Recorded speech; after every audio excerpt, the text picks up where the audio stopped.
Welcome back everyone. I'm going to go over the details for the upcoming competition happening on May 28, 2024, which features the Starlight Market Box META, a new item that's been added to the game that is very similar in difficulty to the stack box, so it's a very difficult item to make. This is also the first guild competition which utilizes the new guild system found within the game, and it also features a guild only prize structure. So for this competition, if you are not in a guild, you will not qualify for a Gala prize. So it's very important that if you do plan on participating and you want to earn something, you need to be in a guild before the competition begins. Now, unfortunately, I don't have a build showcase prepared for this one. It is a very challenging one. It would require a lot of time. I did quickly come up with a design idea that I will be showing you to give you an idea of what the Starlight Market Box design should look like. And after that, I'm going to share my thoughts about the guild system so far before we even do our first guild competition. As always, you can find the official details in the Common Ground World Announcements channel in the Gala Games Discord, and there's an invite link to the Gala Games Discord in the description of the video. Competition begins May 28th, 2024, and it ends 3 days later. Meta is to sell Starlight Market Box, trade times 20 seconds, 1 gasoline per trade, and the biome is a forest facing east, with the biome edges being an ocean on the north side, rivers on the south and west sides, and then a forest on the east side. This is what the starting biome looks like. You basically have everything that you need to immediately start making sugar, and you also have a warehouse to store energy into, and a lot of ponds that you could sell to start up with extra cash to scale up either your sugar or your gold production. So the cash boost for this competition is sugar boosted from 2,300 to 5,000 each, candy canes boosted from 22,000 to 65,000 each. The star boost is of course Starlight Market Box, boosted to 200,000 stars each to make sure that it's the most competitive item to make for this competition. So sugar is a good option if you want to do that and scale that up to get all the cash you need. However, I still recommend gold because gold is easier to scale up than sugar is. With sugar, you're going to run into the issue of that your windmills, you're not going to be able to have them all on a green craft timer, and you're either going to have red craft timer windmills or just be limited in the amount of windmills you can have placed. Now you could scale up that sugar production to candy cane production, but you're going to need a lot of passive energy because those candy shops require 5 energy in order to make candy canes, in addition to also needing to make peppermint. So maybe it's not so worth it. The Starlight Market Box is crafted in the boxing facility, and it requires 1 boom cane, 1 jewelry set, 1 cake, and 1 wooden box. It has a craft time of 60 seconds, and it is stored in the warehouse. So the prize structure for this competition is a unique one. They're calling it the Better Together reward structure, and it's going to reward Gala for the top 50 guilds. So the way this is going to work is each placement will award the guild a certain amount of Gala that gets split between the 20 members. So first place guild would get 240,000 Gala, and that's 12,000 Gala per member. So when they first announced this, they said that if the guild doesn't have 20 people, then it would just be divided by the amount of people in the guild. So for example, if the guild got 6th place, that's 60,000 Gala, and it only had 10 members, each member would receive 6,000 Gala instead of 3,000. However, as of recently, they have changed it so that now you're going to get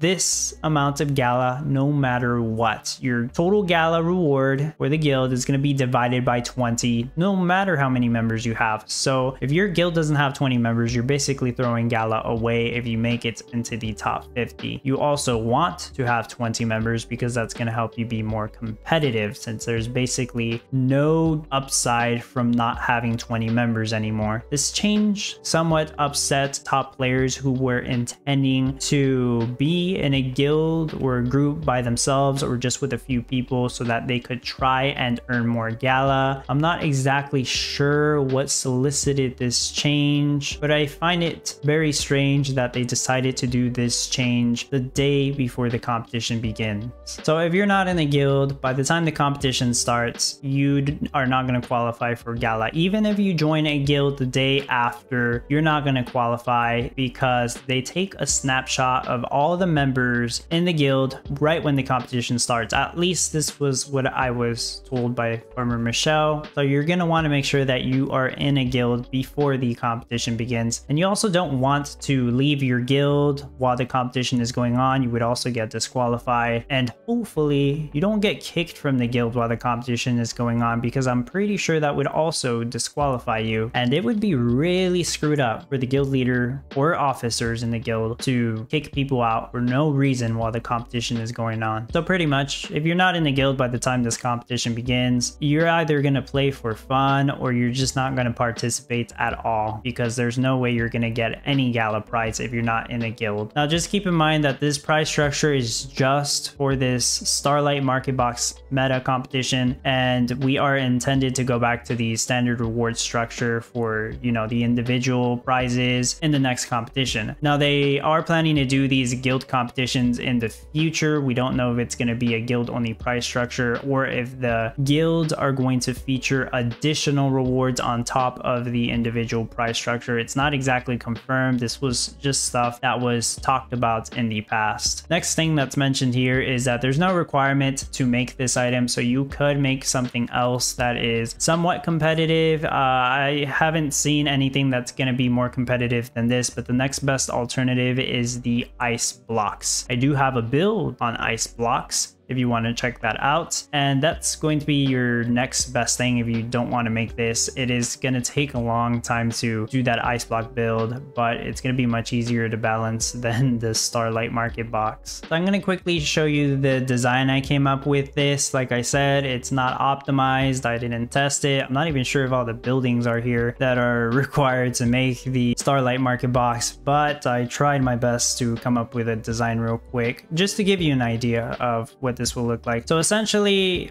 this is 3 builds merged into one, right? You're gonna want everything that you need to make cakes, and everything that you need to make boom canes, and everything you need to make jewelry sets, which is probably what's going to take up the most space. That and cakes, actually, both of those take up the most space. This is all gonna take up the entire town, and then you're probably still gonna need space on top of that. Hopefully you will have enough storage to store all the different items, because there's so much items that need to be stored. You're not gonna have this fully optimized. It's gonna be a very difficult build for players without NFTs. This is really one of those that are intended for players with NFTs, and they did say they want people to borrow NFTs from the guild to help them out. That was the intention. That's why they made this one very difficult. However, I will say I don't think this is more difficult than Stackbox, but it is very similar. So I'm not going to explain everything that's going on here. I suggest that you watch my build showcases on cake, boom canes, and jewelry sets if you want to know the entire build process for each one of those. I'll leave links to all of those build showcases in the description of the video. And I will go ahead and share the file for this visualizer on my Discord as well. You can find an invite link to my Discord in the description of the video as well. So now I want to talk a little bit about this guild system. I like the fact that we have a system where we're going to be able to rent out NFTs to each other. Of course, right now only the guild leader can do that, but eventually guild members will be able to rent out NFTs to other guild members. When I say rent, it's more like borrow, and it's a free borrow, at least for the time being. I know when daily challenges come out, they did tell us that when you borrow an NFT that qualifies for town points, then you can do the daily challenge and receive a split of town points while the owner receives another split. But other than that, there's really no benefits to letting somebody borrow your NFT. Now, a really cool thing that you could do with the guild system is start up a scholarship system, basically. So you would have one member who creates the guild and just 1 or 2 other members to join the guild. And the intention is for that leader to lend their NFTs to the member or the 2 members. You don't want it to be a lot of members, because you want that 1 or 2 members to borrow all 20 of the NFTs that can currently fit in the NFT library. And this would basically be a safe way to do a scholarship system within the game.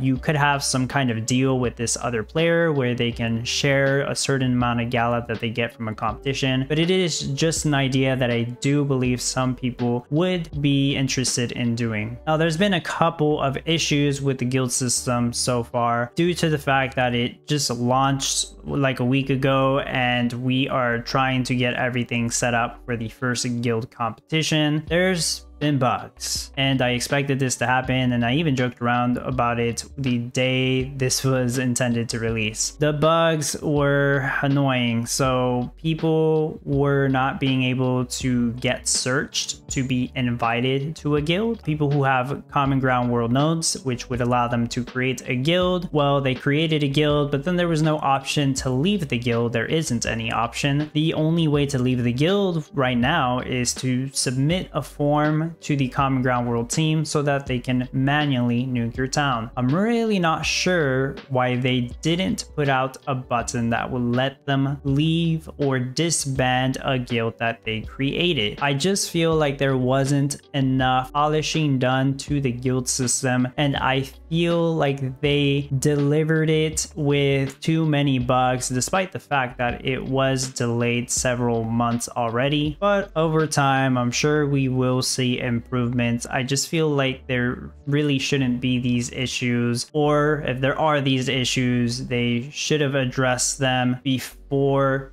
doing a guild-based competition. Like, we really didn't have to do a guild competition right now. That guild competition could have waited until the end of June, once everything was working, once we could get all the members invited to the guild, and once we had more time to organize the guild, basically. Another thing is the cooldown. Whenever somebody leaves a guild or even gets kicked out from a guild, they'll have a 24-hour cooldown before they can join another guild. And if they're not able to join a guild before the competition begins, well, they're gonna get disqualified. So I feel like the 24-hour cooldown is a really bad idea for this, because you want to be able to join the guild before the competition starts. So I do feel like they should just completely get rid of the cooldown. And then there's the guild reward structure. Of course, this is the first guild competition that we're going to be having with this guild system, so it's all kind of new to us. The sudden change of making it to where the guild prize is not going to be divided by the amount of members in the guild, but instead divided by 20 no matter how many members there are in the guild. This was announced the day before, and I feel like it was just announced way too late, and they did it to spite some of the top players that were intending to run a guild by themselves or with just a few people to try to earn more Gala, because really the top players are hurting in this competition. You know, I'm talking about the players who usually earn more than 12,000 Gala in the competitions, because they're not going to be able to earn more than 12,000 Gala, assuming they get first place in the guild anyways. So I'm not sure if people are a fan of this prize structure. I'm not really a fan of this prize structure, but over time, I'm sure they'll refine it a little better and come up with better solutions, perhaps. I did hear at one point that they want the guild rewards to be upgradable materials for NFTs or consumables, which we're not at that point right now. I understand that, but the individual leaderboard would still be there for the guild competitions, and that's how you would receive your Gala reward. Basically, I'm not sure if it's a good idea to lock that Gala reward into the guild leaderboard system, because you do have players that like playing this game and they want to compete, but they're not people persons. They're not gonna want to join a guild. They don't know anybody to join a guild, or they just don't want to cooperate with other members, which is completely okay. They just want to play by themselves, and they're gonna feel left out if these guild competitions keep happening and they're only rewarding Gala to people in these guilds. So I just kind of wanted to talk about that. I'd like to know what you think about this guild system so far, the reward structure, and are you planning to make the Starlight Market Box for this competition? Hopefully this was helpful or informative. If you enjoyed the video, leave a like, subscribe if you haven't done so already, and as always, I appreciate your support and thank you for watching.